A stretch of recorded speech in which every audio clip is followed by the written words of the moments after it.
Hello guys, আজকে একটি recipe share করব। একবারে শরীরে সুস্বাস্থ্যের জন্য অনেক উপকার এবং একটা হেলদি সবজি। কারণ এটা একেবারে তেল মানে অল্প উপকরণ মশলা অল্প তেল দিয়ে রান্নাটা আমি শেয়ার করব। বিশ্বাস করেন আপনারা এরকম করে একবার রান্না করে যা মানে খেয়ে দেখবেন। মানে খুবই খুবই আমি তো খাবারটা রান্নাটা খেয়ে তারপরে বয়স দিচ্ছি। কি বলবো আপুরা, এত মজা হয়েছিল। আমি প্রথমে বেগুনটা ভেজে নিয়েছি এবং আলু এবং সজনে ডাঁটাও ভেজে নিয়েছি।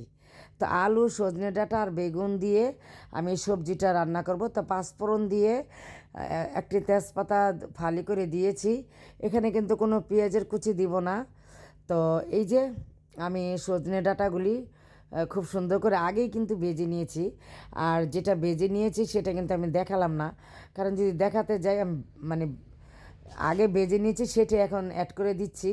আর যদি আমি এগুলি মানে পুরাটা ভাজা দেখাতে যাই তাহলে ভিডিওটা কিন্তু অনেক বড় হয়ে যাবে। তো আপনারা মনে কিছু নেবেন না, আমি একটু শর্টকাট করে মাত্র মানে 4.5 মিনিটের ভিডিও দিচ্ছি। তো এই যে আমি পাঁচফোড়ন দিয়ে একটা টমেটো কুচি দিয়ে তারপরে আবার একটু মানে তেলে ভালো করে কষিয়ে নিচ্ছি। আর এখানে কিন্তু একদম অল্প হলুদ এবং অল্প মরিচ দিয়েছি। আর আদা রসুন এবং মানে পেঁয়াজ বাটা বা পেঁয়াজ দেওয়া কিচ্ছুই দিইনি। একদম সাধারণভাবে সবজিটা রান্না করেছি পাঁচফোড়ন দিয়ে এবং অল্প। এই যে আমার মানে সিদ্ধ হয়ে গেছে। আর সজনে ডাঁটা তো একদম নরম একটা সবজি। আর বেগুনও যেহেতু ভেজে নিয়েছি, এটাও কিন্তু হালকা কষিয়ে পানি দিলে নরম হয়ে যাবে। সত্যি কথা আপুরা, এই নিরামিষ সবজিটা এইভাবে করে খেয়ে দেখবেন, অনেক ভালো। আর এটা তো সুস্বাদু এবং স্বাস্থ্যের জন্য একটি উপকরণ মানে সবজি। তো আমার একটা ভিডিও দুইবার এসে পড়েছে, সবাই মনে কিছু নেবেন না, ক্ষমা দৃষ্টিতে সুন্দর মনে ক্ষমা দৃষ্টিতে দেখবেন। বেগুন ভাজাটা দুইবার এসে পড়েছে। তো আসলে আমি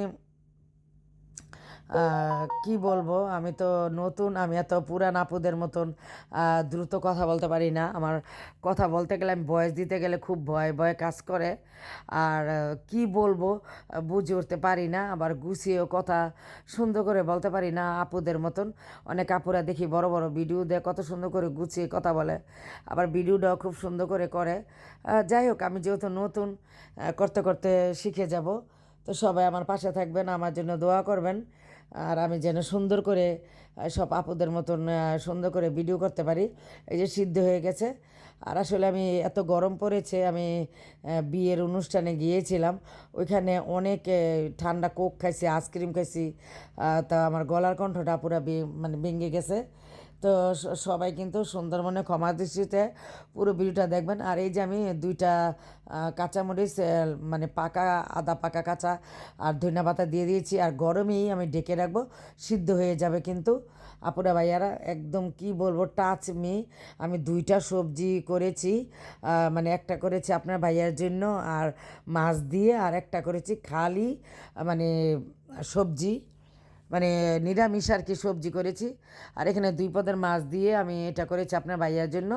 আর আমি বেগুন বেজে অর্ধেকটা, একটা বেগুন 2টা বেগুন বেজে ওইটার মধ্যে দিয়েছি, আর একটা বেগুন বেজে এটা দিয়েছি। তো দুইটা রেসিপি করলাম, এটা পুরাটা দেখালাম না, লাস্ট লোকটা দেখালাম। আর ওইটা পুরা দেখালাম। সত্যি দোনোটা রেসিপি এত মজাদার হয়েছিল।